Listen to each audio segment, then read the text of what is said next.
Well, I seem to have uncovered a small problem with the jars, with both of these jars, is the water seems to come up to the edge of the lip there, or even if it touches like on one side of the jar, it seems to be.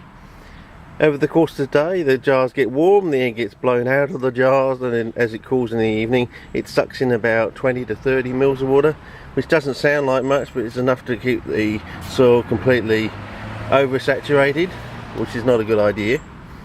And of course, keeping the water down to this level so that it doesn't occur, it's not quite deep enough to get the cooling effect that we want. So even though I found these ones, which are the same size as those ones over there, but with these with plastic top there to let more light in, which might make it hotter, or I don't know, I've decided to try these ones out, which are about at least an inch higher in glass there, and then of course another inch of lid there.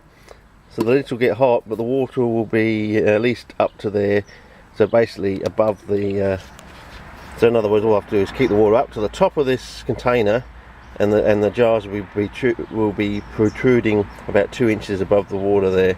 So maybe if there's any wind going across the top of the jars, it can help cool them down. But of course there will be a brick there. If we can get hold of some glass bricks, that would be interesting, but as far as I know at the moment, I don't know where they're made or where they're housed or warehoused or wholesaled.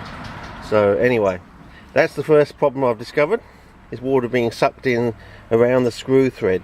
Even if the water is just touching on one side here, that's enough. Say if it's touching on the side where the screw thread begins, that's enough for it to be sucked in. It's almost incredible to believe, but yes, it's happened over a number of days, so it's definitely that effect happening. Anyway, over and out for this one.